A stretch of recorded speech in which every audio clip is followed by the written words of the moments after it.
On July 30th, 1968, after 7 months of bleeding money, the Beatles pull the plug on their latest business venture. The beautiful Apple boutique, plagued by poor management and theft, is reduced to a mob, its once vibrant exterior painted all white. To clear out the remaining stock, I kid you not, they just gave it away. Fans lined up around the block to snap up expensive clothes, accessories, and prints for free. Even the canopies that decorated the interior were up for grabs. All in all, the Apple boutique was a spectacular failure. How much did the Fab Four lose? Between 100 and 200,000 pounds, just under $3.7 million in today's money. This was just a microcosm of the upheaval happening in the Beatles' world. Disillusionment after seedy transgressions of their spiritual leader came to light. An animated movie they wanted no part of. Belabored sessions for a project growing to a gargantuan scale. Backdropped by turmoil on the world stage, informed by professional and personal relationships in flux. There were unions, there were divorces, there was death. There were 4 friends at a crossroads. It was 93 minutes, 30 songs. It was drugs, God, and the White Album.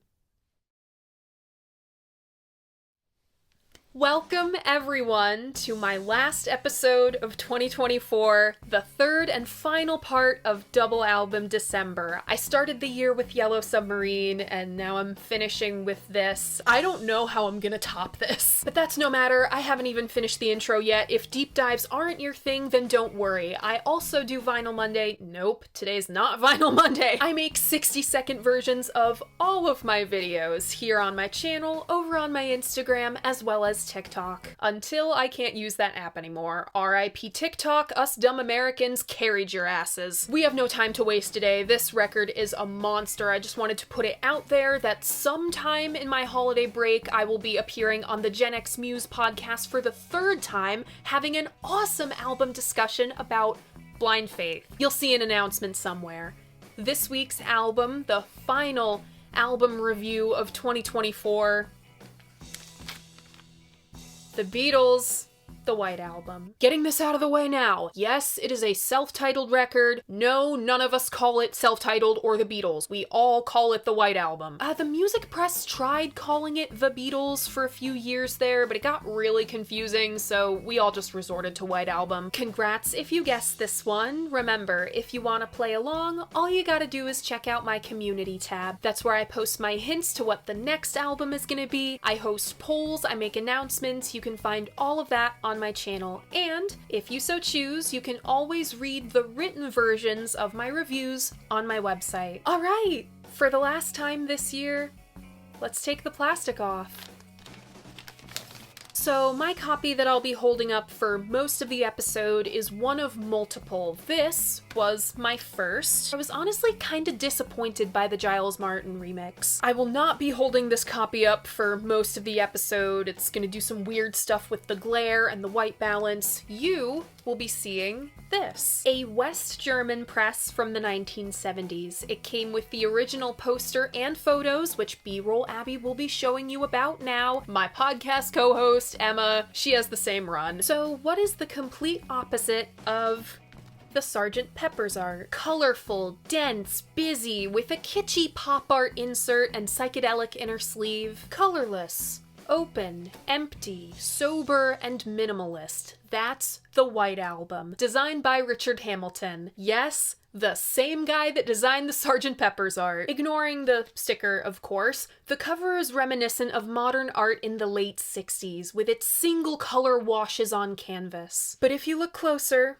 there's so much more. The embossed text, the iconic numbered issues that got to being such a handful they had to stop numbering them after a year. The lower the number, the more your copy is worth. The highest known number as of 2014 was 3,116,706. If you have 3,116,707, please comment below. Every copy included a poster with the lyrics on the reverse and 4 portraits of the guys. Many were tacked to bedroom walls and lost to the sands of time, so if you have an original with 4 photos intact, you are cooking with gas. The portraits are repeated on the gatefold with our track listing. There's this saying amongst Beatle fans that out of a table full of White Albums, you can always find your own. That's because the White Album is effectively a blank canvas. No two copies will ever wear the same. No two people will ever accidentally set their drinks down on them in the same place. A testament to that? My third copy. Never in my life have I seen horizontal wear on an album ever. I'll always know it's my White Album. On the White Album, we of course have the Beatles. That's John Lennon on lead vocals, guitar, and maybe bass? More on that later. Paul McCartney on lead vocals, bass, piano, Hammond organ, mellotron, some guitar, percussion, and drums, and the recorder on Glass Onion. George Harrison on guitar, Hammond organ, and lead vocals on While My Guitar Gently Weeps, Long, Long, Long, Piggies, and Savoy Truffle. And Ringo Starr on drums and percussion. He plays piano and sings lead on Don't Pass Me By, and sings lead on Goodnight as well. Special guests on this album include the Beetlewags. Pattie Boyd and Yoko Ono can be heard on Birthday, and Maureen Starkey on Bungalow Bill. Jackie Lomax and Paul's cousin John sing backing vocals on Dear Prudence. Road manager Apple Staffer and General Beatles sidekick Mal Evans can also be heard on Dear Prudence. He plays trumpet on Helter Skelter somewhere in there. Jack Fallon plays the fiddle on Don't Pass Me By, and we have a flurry of supplemental players and performers along with them, including saxophonist Harry Klein, no relation to Alan, on Savoy Truffle and Honey Pie, and the Mike Somm Singers appearing as the chorus on Goodnight. And playing the guitar solo on While My Guitar Gently Weeps, who but Eric King Clapton. The White Album was produced by George Martin with Chris Thomas, engineered by Jeff Emmerich and Ken Scott for the last time this year. Roll transition.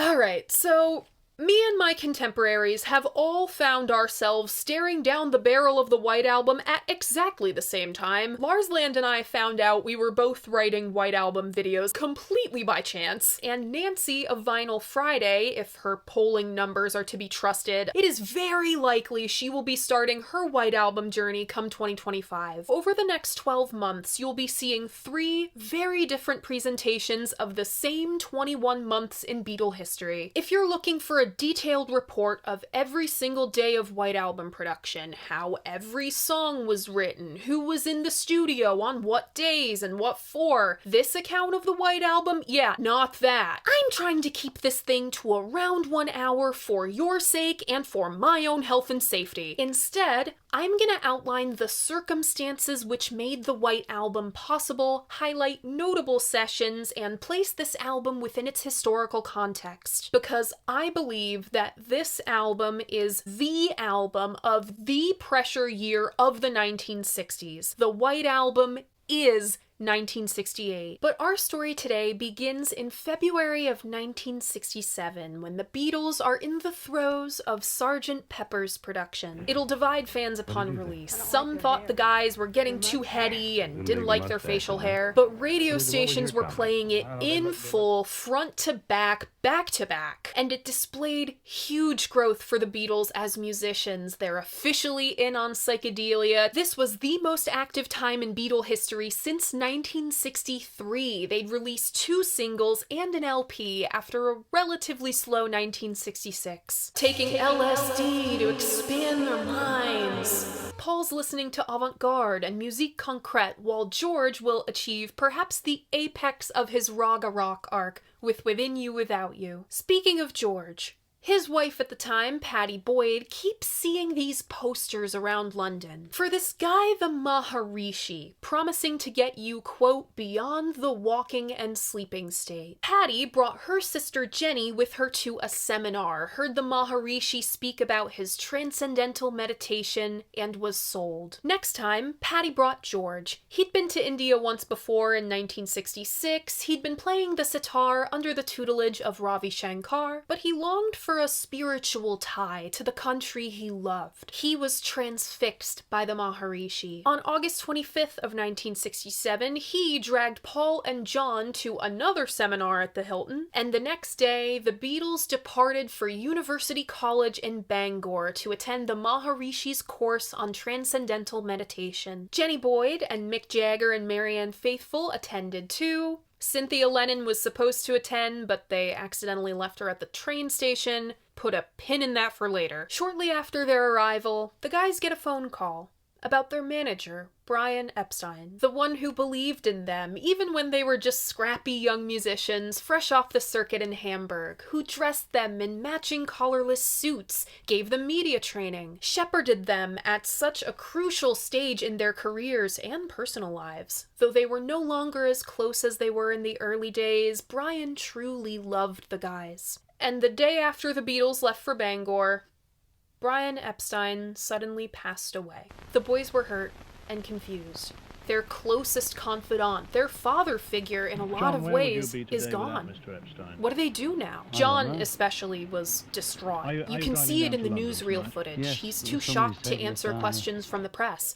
George has to take over. Brian's death is the beginning of an annus horribilis for John. He just doesn't know how to cope. Out of respect for Brian, the Beatles carry out the last projects Brian set up for them, including Magical Mystery Tour. Without his watchful eye, the production of Magical Mystery Tour is nothing short of a fucking shit show. And the guys take up a new spiritual leader of sorts, the Maharishi. They renounce LSD in late 1967 per his no drugs teachings and throw themselves fully into transcendental meditation with the kind of optimism that could have only come from the summer of love. John said, quote, "We want to learn it properly so we can propagate it and sell the whole idea to everyone. This is how we plan to use our power now. They've always called us leader of youth, and we believe that this is a good way to give a lead." To protect their money and in an attempt to manage themselves, the Beatles set up Apple Corps. Yes, the name was a pun. Yes, Paul was sad when nobody got the joke. It had all sorts of offshooting branches. Apple Films, intended multimedia experience, Apple Boutique, even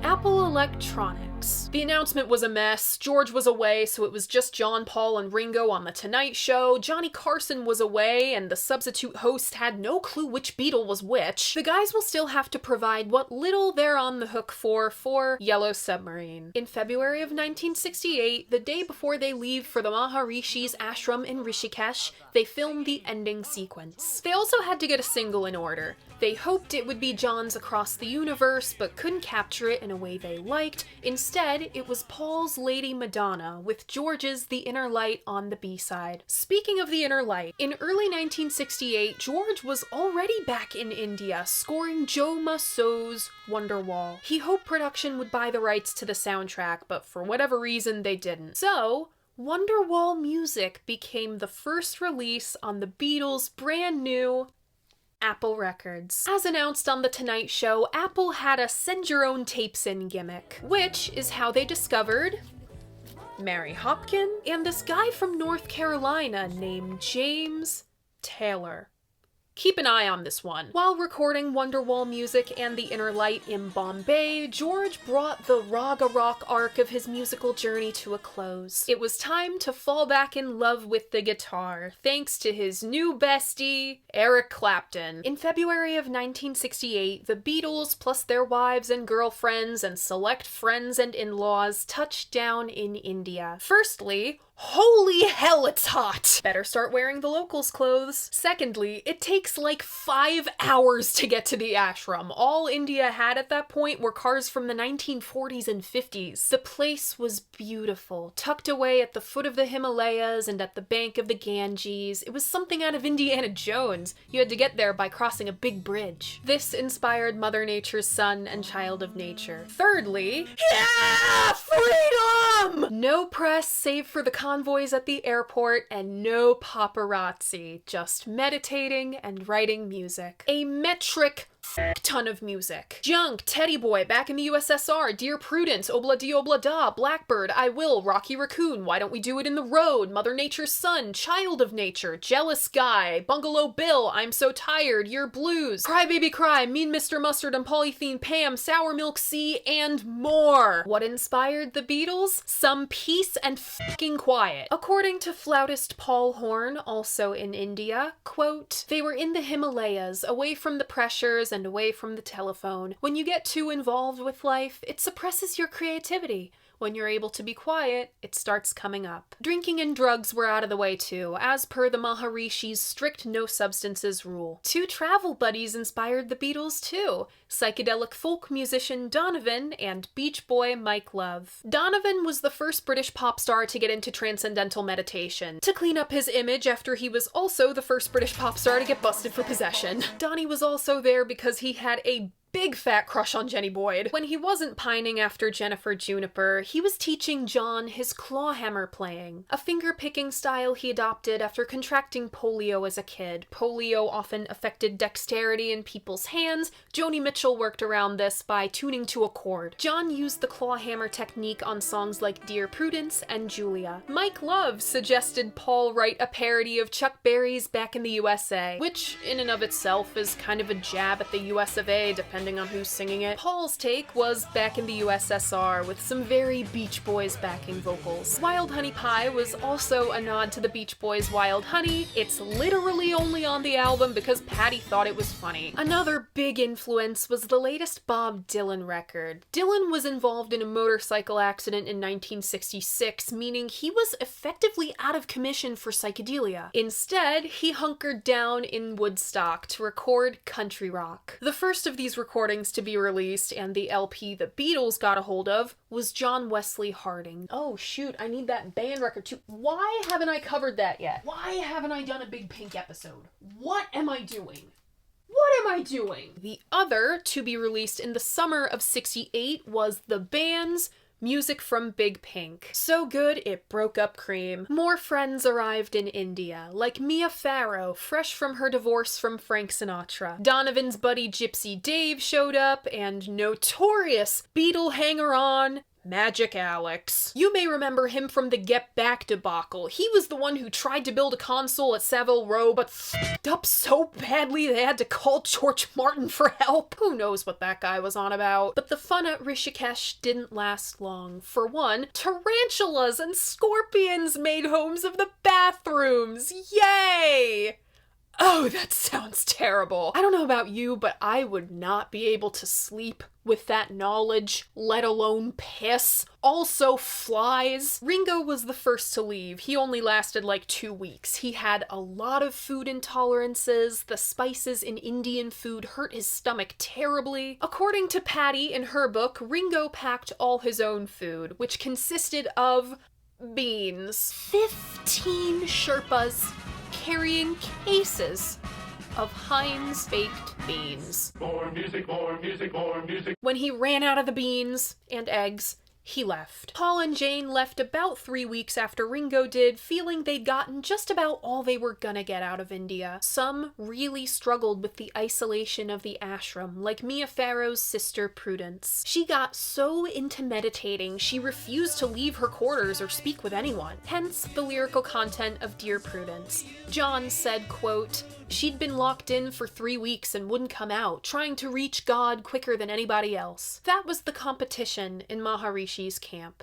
Who was going to get cosmic first? George is trying hard to get cosmic first. So hard he's ignoring his wife. For weeks! He'd get so obsessed with meditating, he'd do it all day, making the last month at the ashram terribly isolating for Patty. By then, everyone she was friendly with had left. She was never really close with Cynthia. All she had left was George. And that Magic Alex guy hanging around. Why is he here? I swear, he was just the Beatles' court jester. One day, Patty got so frustrated, she threw her wedding ring in the river. She immediately regret what she did and cried as she searched the riverbank for it. In retrospect, George's meditation was the first crack in the Harrisons' marriage. By this time, 3 years later, it will have completely unraveled in spectacular fashion. As for John, his mind is elsewhere. He's not just missing his beloved drinks and cigarettes, struggling with insomnia and bribing his friends to sneak him wine. There's a woman.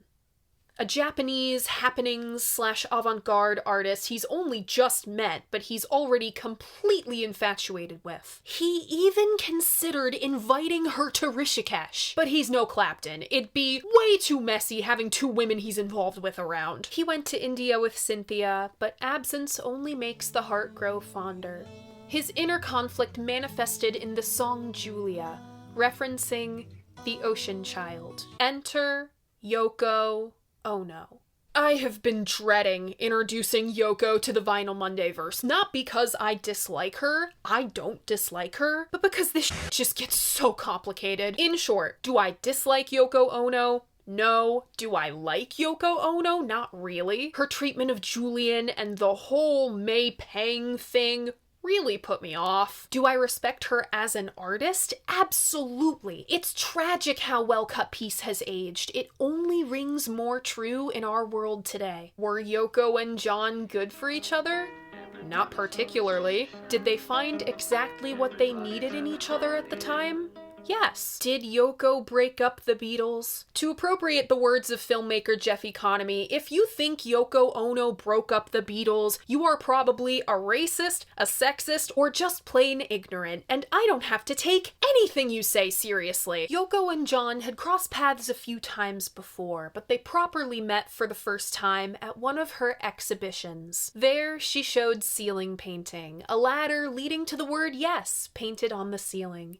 After encountering so many no's in his life, to finally see a resounding yes deeply moved him. He simply had to meet the artist. Yoko opened his eyes to experimental music, avant-garde art, and activism, all to become capstones of his life. Quote, I was too scared to break away from the Beatles, which I'd been looking to do since we stopped touring. When I met Yoko and fell in love, I went, my God. This is different than anything before. This is more than a hit record. It's more than gold.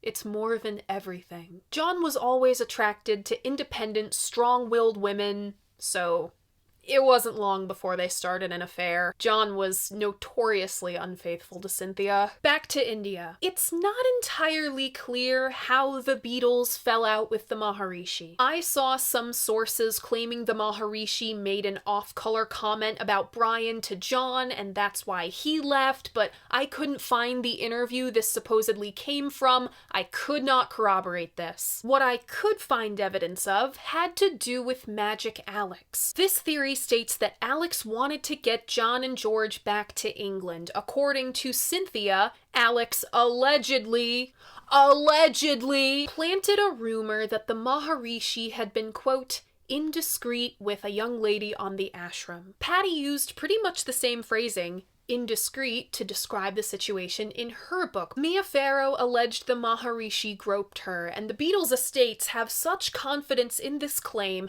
that it was published in anthology, and official Beatles sources do not f*** around. There were also some questions about the Maharishi's business dealings. He made transcendental meditation a kind of pay-to-play thing. He required a week's pay as an entry fee, lived in lavish quarters. It seems as though he saw dollar signs in the Beatles. But again, this is all alleged. These rumors broke John and George's trust in the Maharishi, and in April of 1968, they are the last to leave India. When John gets home, he writes a song about the experience. Maharishi, what have you done? But he chickened out and retitled it to Sexy Sadie. I need an ibuprofen. Oh, these last 4 pages are gonna be the longest 4 pages of my life. I feel oh hey, that's my earring backing. The guys convene at George and Patty's home Kinfawns to demo the stuff they wrote during and after Rishikesh. They record almost everything that will be on the White Album, plus Sour Milk Sea, Junk, Child of Nature, Circles, Mean Mr. Mustard and Polythene Pam, Not Guilty, and a cover of What's the New Mary Jane. This collection of tracks became the famed Escher demos, bootlegged around for a long time before they got a commercial release for the White Album's 50th anniversary. George said, quote, "When we came back, it became apparent that there were more songs than would make up a single album, and so the White Album became a double album. What else do you do when you've got so many songs and you want to get rid of them so you can write more songs? Why did the Beatles want to get rid of songs so they could write more? They wanted to complete their 7-year contract with EMI so they could start releasing as a band on Apple Records. Instead of 2 more albums with 15 songs each with EMI, the goal was to slam it all out at once. That's right, the White Album was a good old-fashioned contractual obligation album. They bring their demos to George Martin. He's not impressed. Around this time, Cynthia Lennon found out about her husband's affair in an especially heartbreaking way. She arrived home from vacation early in the morning to find Yoko in her home, lazing about in a bathrobe with her husband. It must have felt like the world was crashing down around Cynthia. John and Yoko made their public debut in June. Divorce proceedings began to be finalized in November. The stress of divorce, plus some people hanging around at the time, drove John to start using heroin. His erratic behavior, both in and out of the studio, will color the tone of White Album and Get Back sessions. He showed up to work whacked out. Yoko used as well. An art dealer friend of hers got her into it. When the guys returned to the studio, they cut Hey Jude, Paul's appeal to Julian amidst his parents' divorce, and Revolution, John's swipe at activism bandwagoners and radical left-wing revolutionaries. Although it wasn't back at their studio. Hey Jude was cut at Trident because they had 8-track. EMI would upgrade during White Album sessions, which begin in late May. By July of '68, Apple finally has an office on Savile Row, but the Apple boutique is going under. There was a theft problem, nobody really knew how to manage the place, they failed to get the permit for the Fool's beautiful psychedelic mural, so it had to be painted over. Gorgeous as the clothes were, they were impractical and way too expensive to make a profit. The Fool were costume designers. These were costumes. And then there's Magic Alex, meant to be head of Apple Electronics. You can imagine how that went. The guys were just throwing money at all these endeavors and very little was being made back. The office was more like a hangout place than a workplace. Exec Neil Aspinall said, quote, "I was running Apple, but I had no idea what my position was. Probably Lotus position. Spectacular loss of money instead of making it. That gets stress running high." Which spilled over into the studio. From the jump, White Album sessions felt different. For one, this recording process was very different. If one guy wasn't needed on one track, he simply wouldn't come in. Or he'd be in a different studio with different engineers. Only about half the songs feature all 4 Beatles. When everyone was in, they'd rehearse the same thing ad nauseum. See Paul's Obla Di Obla Da, which he over-rehearsed in that classic Paul way. Or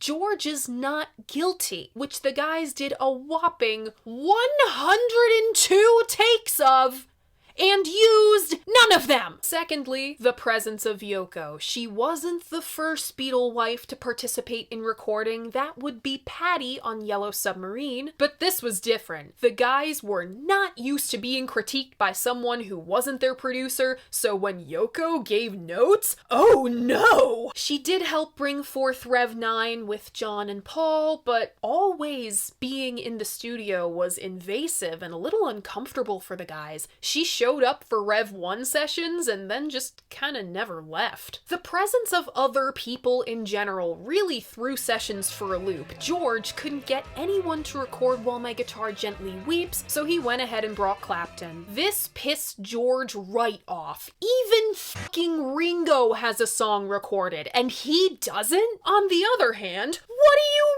mean even fucking Ringo? He's been trying to get Don't Pass Me By recorded since fucking 1962. Which brings us to our third point, the production timeline getting completely out of whack. Part because recording is so all over the place, and part because this brand of acute dysfunction that will become rock and roll cliche. To be fair, it couldn't have been easy for the guys to record songs they wrote while so happy. Things were so easy in India, and now they've gone to hell. And oh hey, it's Yellow Submarine again! It's finally done! Isn't that great? No one was enthused to be making music for a family movie with the guy who did the animated Beatles show. It couldn't have felt great either to go to the premiere of a psychedelic animated Beatle movie about a magical submarine and saving Pepperland when the real-life Beatles could not save themselves. Yellow Submarine was the embodiment of the summer of love. All you need is love. But it came out a year too late. The rest of the world was still clinging on to that hope in spite of outside circumstances, political violence, mass upheaval, the bloodiest year of the Vietnam War yet. The Beatles were saving face, but they'd lost their innocence. They tried to save the world with love. It didn't work. In John's words, if the Maharishi really were cosmic, he'd have had the answer. For Paul especially, love couldn't save him because he screwed it all up. He turned up to the Yellow Submarine premiere stag. Why? Jane got home early from a film set to find her fiancé in bed with someone else. She broke up with him on live television, as she should. By August, Ringo is getting supremely fed up with how broken sessions are. Paul had a different leadership style than John. Paul, in his youthful enthusiasm, could get certain sounds stuck in his head and would pursue them relentlessly to get them out, much to everybody else's dismay. While recording back in the USSR, he gave lots of notes to Ringo on his playing, which came off as micromanaging. To add insult to injury, everybody had left Ringo out of the loop. They were just doing stuff without him. Quote, "I felt that the other three were really happy, and I was an outsider. On August 22nd, he becomes the first Beatle to quit the band. He informs John and Paul that he's leaving. They deflect the blame back onto him. Well, I thought it was you three." After that, Ringo didn't bother to hear George's bullshit, so he just went on vacation. The Threedles carry right along without him, getting back in the USSR and Dear Prudence in the can. But they get to missing him. He is the spirit of the Beatles, after all, the eternal optimist. They win him back in due time, gifting him a nice big flower arrangement at his drum kit. Ringo wasn't the only one feeling alienated. Back in June, George took some time off, heading to California to record some scenes for the Ravi Shankar documentary Raga. In July, endless bitching made both George Martin and Jeff Emmerich quit on separate occasions. Running way over their projected July wrap date had them tearing their hair out. After the guys are just dicks to him, Jeff Emmerich throws in the towel. He's replaced by Ken Scott, who goes on to work with David Bowie. Hi, Day 2 Abby here. In my migraine-induced insanity, I completely breezed over exactly what went down between the guys and Jeff Emmerich. John made a snarky comment toward him while recording Revolution. There were lots more aggressions like that, as John was just refusing to turn his amp down. To be fair, that's just how you got that big, loud sound in the 60s. It was literally just volume and touch. These things built up and up over time until the final straw, recording Obla Di Obla Da. As Jeff described a tape op, Paul was struggling getting the beat with his lyrics. He asked George Martin for some advice. He wasn't much help. George made a suggestion. Paul brushed it off. George said something like, "Well, why don't you do it like this?" Paul snapped back. "You come down and fucking sing it if you think you know how to sing it." This was so not like Paul. George Martin shouts back, "Do you have any idea what kind of situation it takes to get George Martin shouting at you? It's like being scolded by your grandpa." And at that point, Jeff had just checked out. Quote, "I slept on it that night, and then when George came in the next time, I said, 'I want to leave. I'm leaving. I can't take this anymore.' He said, 'Well, can you stay till Friday so we can get a replacement?' And I said, 'No. I want to leave now.' If I would have lifted just another fader or recorded another guitar, I would have collapsed on the floor. Then, during Sexy Sadie sessions, "Sorry, George. What did you say?" "I said, it's no point in Mr. Martin being so uptight. Right. You know, we're all here to do this, and if you want to be so uptight, I don't know what you want me to say to you, George. I mean, you're very negative." Fed up with the bullshit, Martin leaves to go on vacation. Assistant Chris Thomas finds the note and brings it to Paul, asking what he should do. Paul's reply, quote, "If you're gonna produce us, produce us.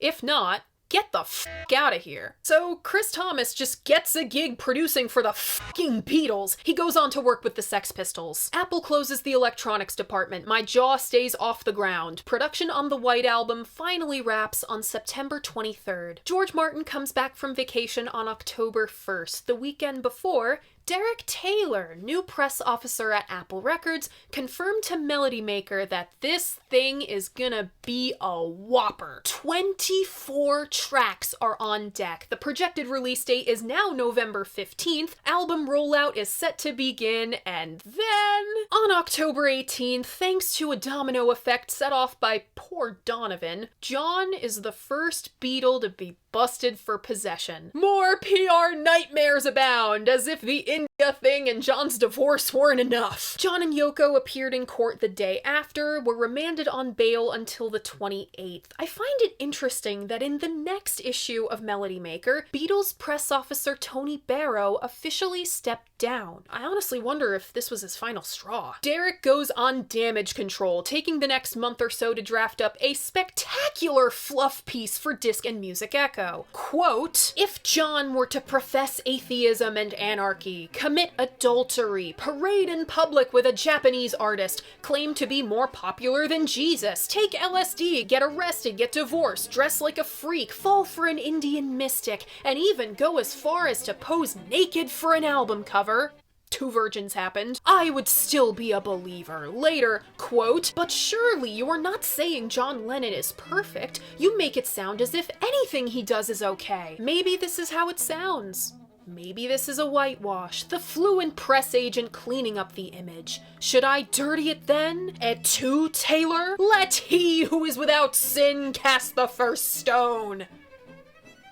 I can't believe this is a real press release. The stress of the arrest put strain on Yoko's already difficult pregnancy, which she announced a week after. The very next day after Yoko's pregnancy announcement, the Melody Maker reports an album title. Simply, The Beatles. The working title was A Doll's House, but that was abandoned when the guys found out about Family's July 1968 album, Music in a Doll's House. Yet another tie-in to the Eric Clapton extended cinematic universe, Rick Gretsch went on to play in Blind Faith. After completing the poster, artist Richard Hamilton asked John what the album was to be called. Not having another title lined up yet, Richard suggested, "Have you ever had an album called The Beatles?" John checked.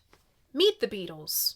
With the Beatles. The Beatles' second album. Beatles for sale. Nope. No Beatles. Guess we'll just call it The Beatles. This issue of Melody Maker also announced 27 confirmed track titles. Your Blues, Mother Nature's Son, Everybody's Got Something to Hide, Sexy Sadie, Helter Skelter, Long Long Long, Honey Pie, Savoy Truffle, Cry Baby Cry, Good Night, Back in the USSR, Dear Prudence, Glass Onion, Obla Di Obla Da, Bungalow Bill, While My Guitar Gently Weeps, Happiness is a Warm Gun, Martha My Dear, I'm So Tired, Blackbird, Piggies, Rocky Raccoon, Why Don't We Do It in the Road, Julia, and Birthday. It was all mixed in a marathon 24-hour session, the Beatles' first and last. Their goal was to have each song segue into the next. It was also the last Beatles album to have separate mono and stereo mixes. The guys heard of fans buying both and thought it'd be a fun gimmick to sneak in some differences. And if you have one of these OG mono copies of the White Album, I heard that the covers oxidize a little funny, right? They kind of turn this icky shade of yellow, and to alleviate that, here's what you do. You open your bedroom window, specifically at night. This requires night air. You open your bedroom window at night, and you leave it just like on your windowsill, you know, like a pie cooling, just like that. The final track listing of the White Album goes as follows.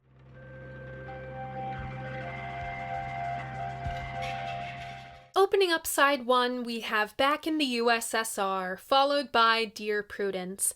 Then Glass Onion, next Obla Di Obla Da, then Wild Honey Pie, and the continuing story of Bungalow Bill, next While My Guitar Gently Weeps, and side 1 closes with Happiness is a Warm Gun. Opening up side 2, we have Martha My Dear, followed by I'm So Tired, then Blackbird, next Piggies, Rocky Raccoon, Don't Pass Me By, then Why Don't We Do It in the Road, next I Will, and disc 1 closes with Julia. Opening up disc 2, we have Birthday, followed by Your Blues, then Mother Nature's Son, next Everybody's Got Something to Hide Except for Me and My Monkey, then Sexy Sadie, Helter Skelter, and side 3 closes with Long, Long, Long. Opening up side 4, we have Revolution 1, followed by Honey Pie, next Savoy Truffle, then Cry Baby Cry, Revolution 9, and the album closes with Good Night. The White Album was released November 22nd, 1968, just in time for the holidays, and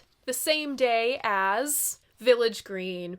Poor Village Green. The hype surrounding the White Album was insane. The Guardian was calling it the biggest pop music event of the year. And they were right. The White Album slaughtered the competition sales-wise. It's a Beatles record. Of course it's gonna do that. Paul appeared on Radio Luxembourg to promote the record. We had more instruments than we'd ever had, more orchestral stuff than we'd ever used before. So it was more of a production.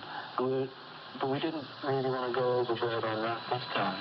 And we've tried to play more like a band this time, only using instruments when we have to.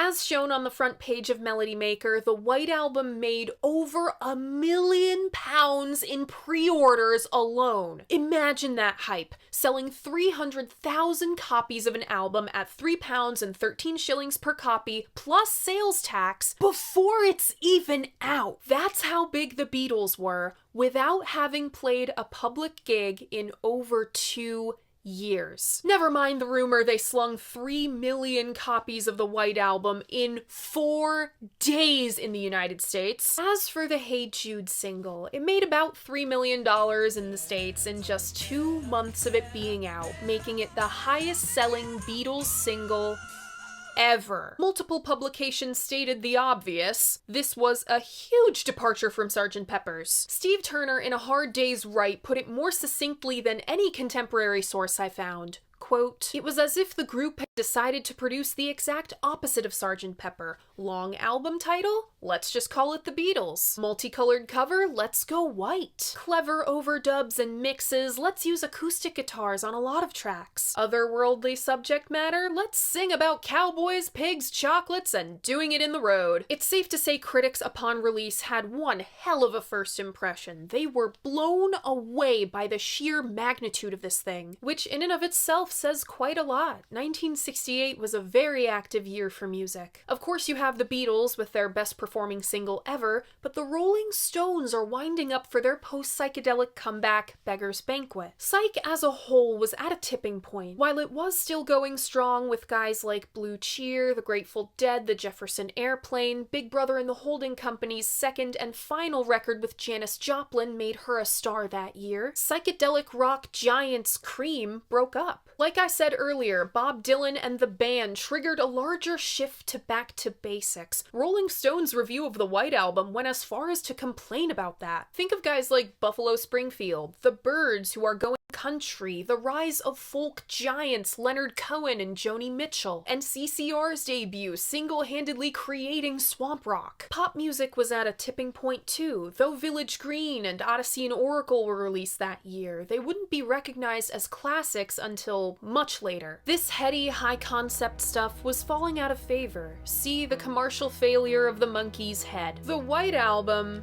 didn't fit into any of the above categories, and people took notice. Take Mike Yon for the New York Times. As we just went over, 1968 was a heavy-hitting year for music, one of the best ever, if you ask me. He was underwhelmed by the White Album. Quote, "This new album sounds spectacular at first, but the fascination quickly fades. Where the best American groups produce substantial music that can be lived with, the Beatles tend to produce spectacular but thin music that is best saved for special occasions." But Richard Goldsmith, also for the New York Times, praised raised the ambiguity the Beatles had ascended to. Quote, by packaging 30 new songs in a plain white jacket so sparsely decorated as to suggest censorship, the Beatles ask us to drop our preconceptions about their evolution and to hark back. But don't mistake this simplicity for lack of skill. Quote, over the years, the Beatles have refined their ingeniousness into an effective artistic tool. He heralds your blues, but makes it out to be more than what it is. Julia, Glass Onion, back in the USSR, and Martha, My Dear, for their deceptively simple nature. Richard finds the track listing, quote, random, at least compared to Pepper's, and notes a lack of direction, but it's a symptom of the Beatles being secure in their musicianship. He finds it pretty good, except for Rev 9. Literally none of these critics understood Rev 9. He writes off George's songs as, quote, saccharine as any he's written, and I had to share this line with you. Honey Pie is about as authentic as a gas lamp and the Pan Am building. As for Rolling Stone, it specifically called out Jan's review, saying, quote, whatever else it is or isn't, it's the best album they have ever released, and only the Beatles are capable of making a better one. You are either hip to it,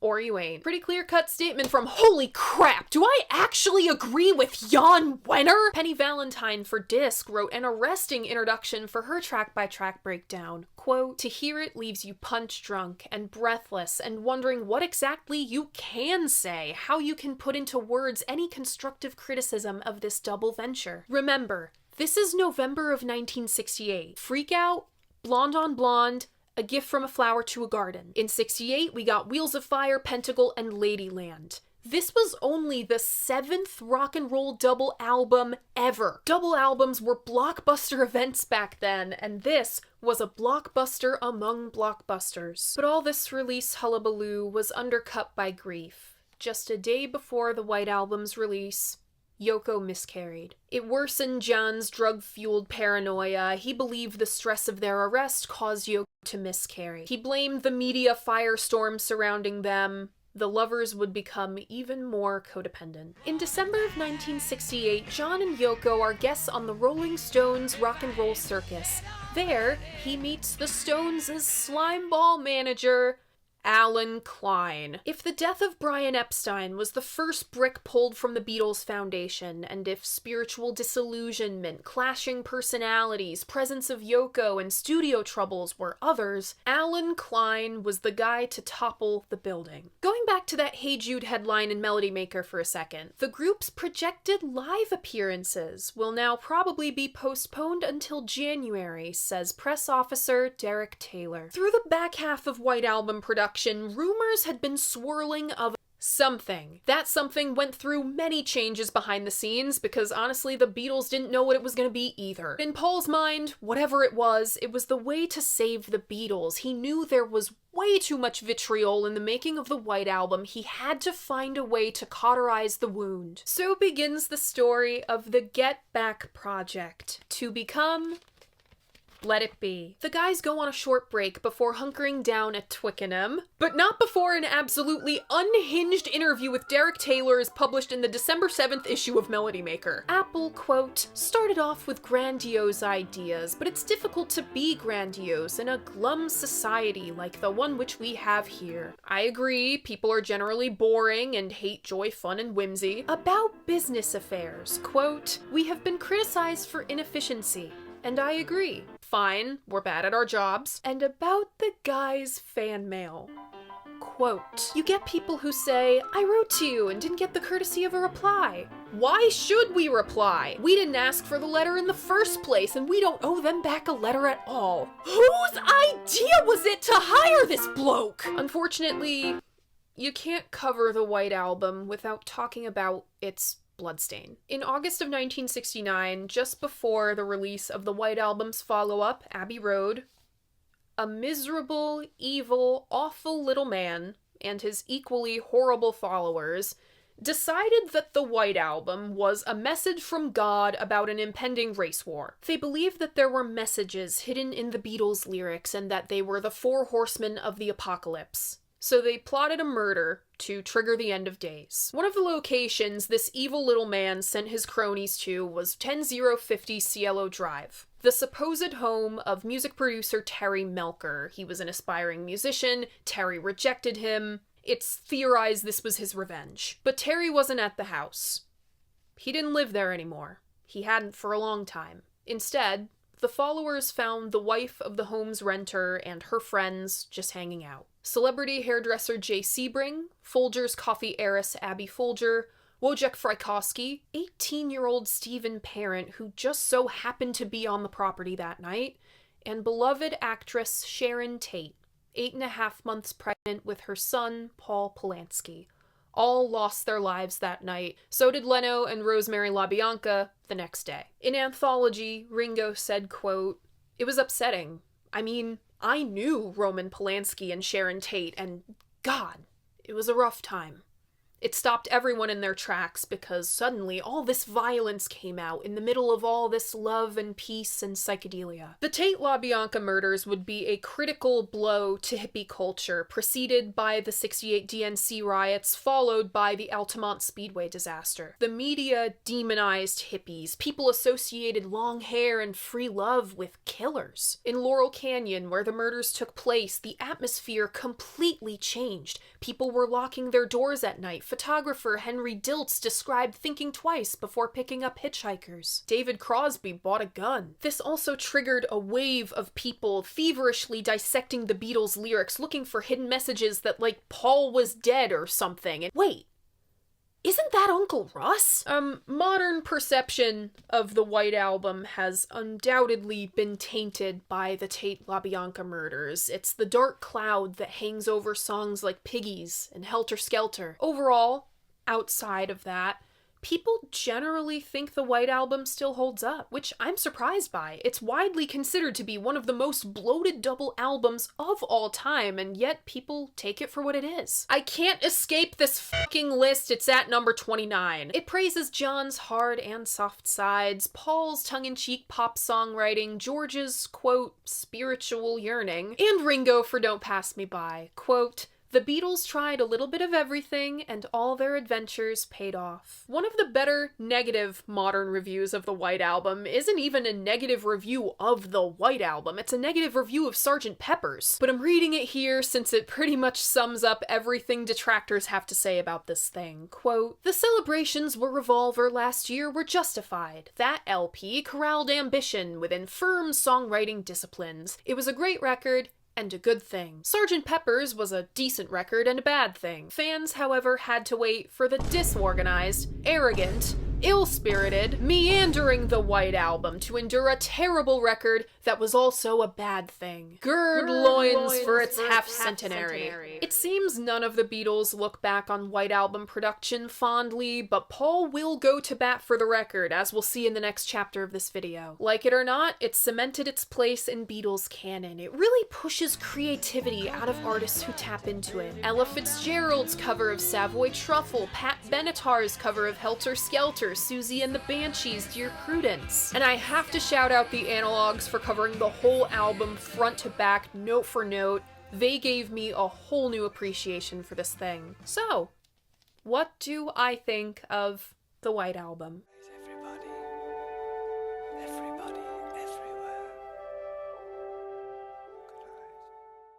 The White Album is the most fallible, unassailable project ever made. It's monolithic, but it's got so many pathways in and out. It's not so much the monolith as it is the labyrinth. I get the intrigue. There's so much mystery surrounding the White Album. Who plays drums on Dear Prudence? Probably Ringo. Who played bass on Helter Skelter? Probably Paul. Who played the stock flamenco guitar sample on Bungalow Bill, and when was it recorded? For 56 years now, people have been deconstructing the White Album. Fans have been taking it apart and rearranging it for as long as it's been around. And I guess Paul doesn't like that. In Anthology, he said, quote, "I'm not a great one for that whole, maybe it was too many of that. What do you mean? It was great. It sold. It's the bloody Beatles' White Album. Shut up! Full stop. I will not be doing a track-by-track breakdown of the White Album. If I devoted just 1 minute of runtime to every song, we'd have a 30-minute review section alone, and that's just not practical for me or you. And we'd be taking away from the songs that deserve more than 1 minute of runtime. There are 93 minutes of material across 30 songs and 2 discs, or 28 songs, 1 Wild Honey Pie, and 1 Rev 9. It's too much to account for in depth in one video, and I don't do 2-parters. What I'm gonna do is I'm gonna state what I like. I'm gonna state what I dislike. I'm gonna use specific songs as examples. I'll try to hit at least something about every track, while elaborating more on my favorites. Hopefully, I can show you guys why the White Album is my favorite Beatles album. I love it for everything it is. There's something for everybody. Rock and roll, acoustic ballads, Sinatra-esque crooners, 1930s jazz, country, blues, story songs, musique concrète, songs about monkeys fucking, Clapton eating so many sweets his teeth are rotting out of his head, and Animal Farm. Ska? Why not? If you don't like Obla Di Obla Da, congratulations, you hate joy, fun, and whimsy. Quick note, I used all 3 of my pressings for this review section. My personal favorite was this German pressing, though my US pressing from the 70s really pulled through with the instrumental on Back in the USSR for some reason. It was completely unusable for Bungalow Bill though. I think whoever had my copy first was looking for hidden messages in Bungalow Bill. What's the hardest thing to get right on any double album? Sequencing. You have to make your runtime worth it. The sequencing of side 1 of the White Album is perfect. Side 3 is pretty damn good. They did the best with what they could for side 4, and side 2 is the weakest. I'm sorry, but putting Blackbird Piggies and Rocky Raccoon back to back is a fucking cop-out. I can just see 1968 Paul McCartney sitting there in his chair with his little headphones on, snickering to himself. How's about we put all the Critters songs together? Ah, Ringo. But I'm getting ahead of myself. Every great album has a 3 or 4 song run to start. What is the first example I always use? The White Album! Back in the USSR, Dear Prudence, and Glass Onion. Back in the USSR is a perfect thesis statement for the White Album. It's punchy, with great pop sensibility, a little nostalgic, and a little edgy. An old-school rock and roll romp about the Soviet Union? A little dangerous to be singing about in '68, but it's a genius twist considering Back in the USA's bones. It piques your interest right from the plane taking off. Though I may be partial to that touch, I live behind 2 airports and an Air Force base. I saw the drones weeks before you did. What's more American than Chuck Berry? His signature turnaround, his tight-knit melodic guitar solo. Nothing's more American than him, but the Beach Boys are pretty close. Their fingerprints are all over this thing. Booming drum fills, chugging surf guitar and bass, and of course those baritone and falsetto doo-wop backing vocals. My US press really pushed the backing vocals. I never heard this genius dissonance until now. And we can't ignore the nod to Ray Charles, Georgia on my mind. Then we have Dear Prudence and Glass Onion. The 3 or 4 song runs that I like usually introduce a new writer with each song. But here's the thing. There's 2 John Lennons writing on the White Album. It can be best summed up with this line from Julia. Half of what I say is meaningless, but I say it just to reach you. 1968 was a terrible year to be John Lennon, though some of it was his own doing, stepping out on his lovely wife and going through a very public divorce. A lot of it wasn't. Mental health struggles, drug addiction, losing Brian, losing a child. Some of these John songs, I'm So Tired and Your Blues in particular, which I love, but we just can't spend more time on today, they're harrowing. They're confessional and raw. He hasn't slept for weeks. He wants to die. He's kind of losing his marbles. But as he said in Get Back, when he's up against the wall, you'll find he's at his best. John is firing on all cylinders on the White Album. Pound for pound, he's writing better than Paul. Dear Prudence reaches us. It's unusually gentle as far as John's writing goes, putting it in stark contrast with his other contributions. The sun is up, the sky is blue, it's beautiful, and so are you.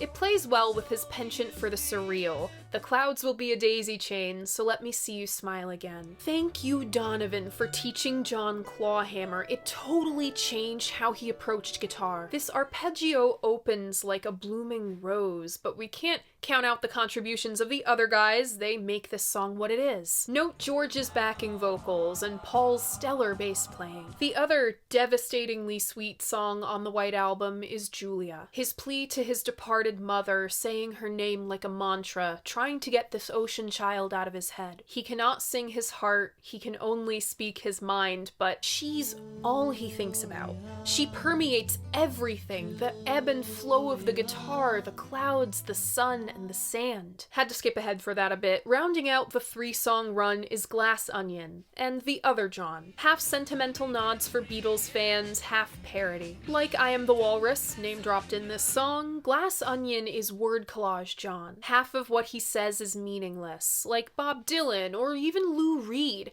John used words as placeholders. Somewhere between the two Johns is Cry Baby Cry. Again, I am mad I can't talk about this more. The light instrumentation with accordion and affected acoustic guitar, bolstered by genius snark. It's the little things on the White Album, like the tambourine on While My Guitar Gently Weeps, which we will get to very soon. The off-kilter harmonies, lots of instruments, hand claps, double entendres, and nods to other Beatles songs. Ringo's ever-tasteful drumming, he really was the Beatles' secret weapon. And Paul's bass, which went next level on Rubber Soul and is only improving from here. You can tell the White Album was put together with care, even if the guys weren't the biggest fans of each other at the time. There's very little space between the grooves. Almost every song segues into another. The Plane into Dear Prudence, cheery piano to Obla Di Obla Da, flamenco guitar to Bungalow Bill. The feedback fade out between My Guilty Pleasure Birthday and Your Blues, the fiddle solo linking Don't Pass Me By and Why Don't We Do It in the Road. I would have killed to be in the room when this track listing was ironed out. Though it may not seem like it when this album spins out of control, this album was assembled intentionally. The best transition?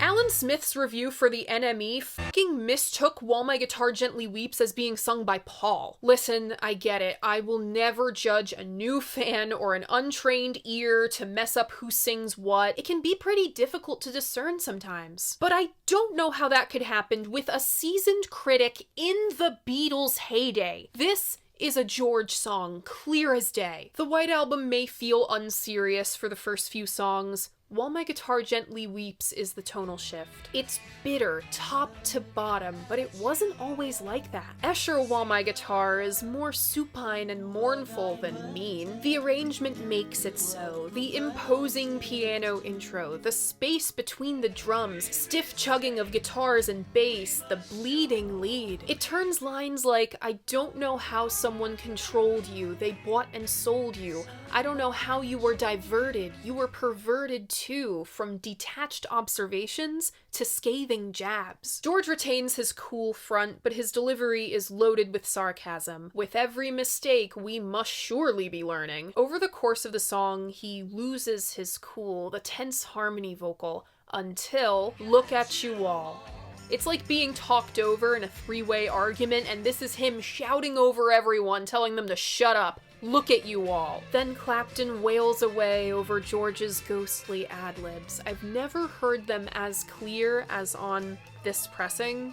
He becomes the weeping guitar. While My Guitar is a tough act to follow, Happiness is a Warm Gun is the only song on the White Album that could do it. This was the guy's favorite song to record, and you can tell this is absolutely electric. It's a composite of 3-song fragments. It's one of John's all-time greatest writing exercises about drugs and sex. She's well acquainted with the touch of a velvet hand like a lizard on a window pane, a soap impression of his wife which he ate and donated to the National Trust. Come on! It's edgy, slithers in an oddly erotic way. It ramps up like a rocket taking off and gives me goosebumps. John gives one hell of a vocal performance. His other best performance is Your Blues. He is a damn good screamer. As for Ringo, after seeing the Analogue's White Album, I have a whole new appreciation for Don't Pass Me By. We have a fiddle, sleigh bells, an organ, and a whole ass hurdy-gurdy. sweet. Thank you, Ringo, for writing a song that warranted those. Like While My Guitar Gently Weeps, which was inspired by the I Ching, it becomes something more than it is. I hear the clock is ticking on the mantel shelf. See the hands are moving, but I'm by myself. I wonder where you are tonight and why I'm by myself. I don't see you. Does it mean you don't love me anymore? Its imperfect rhyme structure gives a stream of consciousness feel. Don't Pass Me By is about a girl for the first half, then it opens up to a general you. Don't count Ringo out. This song is much, much more than meets the eye, or maybe it has become such due to when it was recorded, the album it's on, and the fact that he was the first to quit the band. When is Paul at his best on the White Album? When he is completely out of left field. We generally know what to expect of Paul songs. There's always a glimmer of hope in Paul songs. Take these broken wings and learn to fly. Take these sunken eyes and learn to see. Note his penchant for brass, his homespun quality, which he will take and run with in his solo work. Pleading his beloved doggy not to forget him with Martha My Dear and the pseudo-show tune Honey Pie. He's sentimental, cozy, and not afraid to be a little corny. And then there's a song about fucking in the streets, and the heaviest thing the Beatles ever did. Bookending Why Don't We Do It in the Road with Don't Pass Me By, and Chaos Anthem Everybody's Got Something to Hide. The other best sequencing choice on the White Album, besides Bungalow Bill, While My Guitar, Happiness Is a Warm Gun, is Tense, Sexy Sadie, and Sweet, Haunting, Long, Long, Long, bookending my very first favorite Beatles song, Helter Skelter. It was meant to one-up the heaviest acts around at the time, The Who and the Yardbirds. Everyone pulls their weight. Everything is loud. Paul's whooping and screaming like a man possessed. The backing vocals are white-knuckle doo-wop insanity. The riff is delightfully crunchy and white-hot. The feedback winding. Ringo's going so hard he's got blisters on his fingers. It pulls back and forth before another total assault, and then again for good measure. As for the bass, though it is credited to John on my 2018 version, I don't know if it's him. It's rudimentary and it's played on an instrument more like a guitar, 6 strings, but that's the styling of Helter Skelter and songs like it. Minimum chords, maximum volume, only 2 currents to alternate between. While the White Album is at its best when it's chaotic, unexpected, uninhibited, unhinged, if you will, some choices were made. Though I tolerate it now more than I used to, Bungalow Bill feels awkward. It does more for the sequencing than it does for the music. Piggies is quite obviously the weakest link. Rev 1 pales in comparison to its older brother, the single version. The guys went through many, many iterations of Revolution. None of them quite fit right. It was a Let It Be situation. They completely overthought it. The Escher demo has a fun sleepaway camp feel. The original concept was pretty cool, having Revolution and then the avant-garde bit. And then there's Rev 9. The Enemy review of the White Album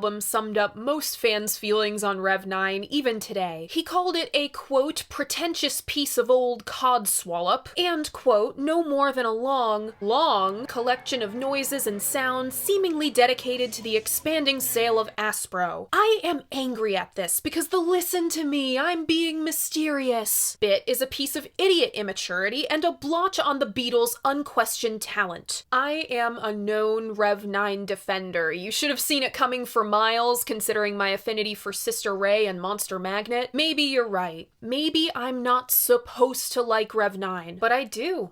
It's intriguing. It's surreal, it's nightmarish, it's unpleasant, confusing, daring. It abuses recording technology and lashes out at the listener, at all expectations, all musical conventions. It does the Watusi.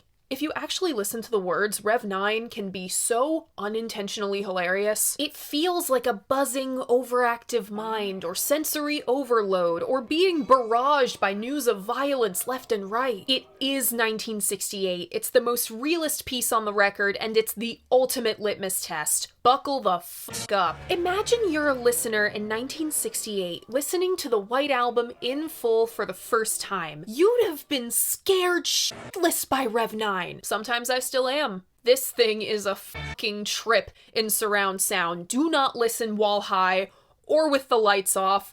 I have made both of those mistakes. You can't end the record like that, though. There has to be the almost Disney tune, Goodnight. Ringo was the right choice to sing it. He has that sincerity about his voice, and a very classic feel with his baritone range. It's why he does covers so well. Though I do wish we had a John version of Goodnight. He did write this for his son. As a whole, the White Album has this I don't know what that makes otherwise intolerable and stupid songs fit right in. That intangible something doesn't exist on any other Beatles record. This is the first moment the guys were uncompromisingly themselves, sometimes to spite each other, while bound together by this thing so much bigger than them. It's what makes the White Album shine. It's got this raw, uncut quality, the guys stripping their instruments of their vibrant, psychedelic paint jobs. Bare wood is vulnerable.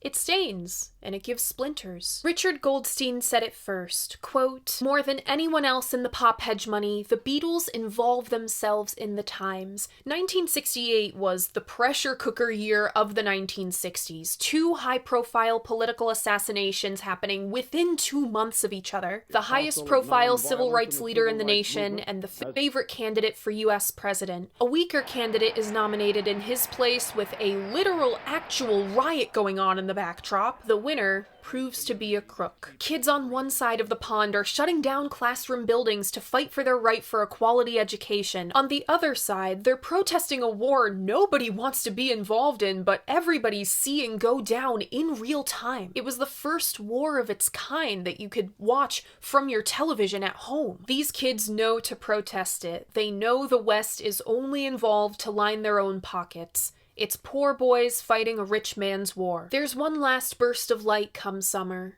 But right now, peace and love is dying on live television. Kissing It Better didn't work. Kissing It Better didn't work for the biggest band in the world either. They're an irrevocably fractured unit of spokesmen for an irrevocably fractured youth. Like the peace and love thing, they'll scrape it back together for one last hurrah. But right now, the Beatles are at a crossroads. This album is the meeting point of 4 diverging paths. One half of a dynamic duo will set off into art and activism with a new partner in life, while doing some deep work on himself. The other half will lean all the way into quirky pop, completely unafraid to be a little weird. He'll lean into love as well, indulging in his domestic desires. The one who feels unheard will scream out with an album so good he never has to top it. He's never the frontman type, but once he sets off, he never looks back. As for the one sidelined, his life gets 1,000 times more interesting after he's a Beatle. It may have triggered a 4-way divorce, but it sparked new beginnings too. The Beatles took this bare bones thing and made it into something bigger. It's not one static thing. It's incohesive bits and bobs that come together into something genreless. This should not work, but it does. The highs are so indisputably high,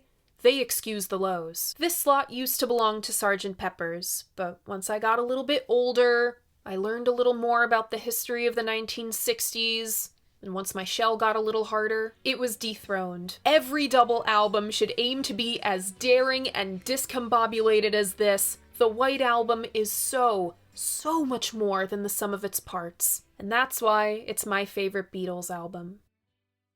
My personal favorites off this one are Back in the USSR, Dear Prudence, Glass Onion, While My Guitar Gently Weeps, Happiness is a Warm Gun, Don't Pass Me By, Julia, Your Blues, Sexy Sadie, Helter Skelter, Long Long Long, Cry Baby Cry. Honorable mentions go to I Will, Everybody's Got Something to Hide, and Rev 9. Remember, if you want to keep up with all of my favorites from all of the Vinyl Mondays and all the double album Decembers, I have a Spotify playlist linked in my description. I update it every week. And that's it! That will probably wind up being an 80-minute video because it's the Beatles. That was the White Album. What do you think of this album? What do you think of this period of the Beatles? Leave a comment letting me know. I love hearing what you guys have to say about albums that I love. And remember, despite what some guy on the internet will tell you, Your opinion matters. If you like what I do here, you should like this video and subscribe to my channel. I typically post new episodes of my flagship series, Vinyl Monday, on Monday mornings at 11, but I am taking a break. Oh my god, after this, oh my god. You will be seeing me again in January for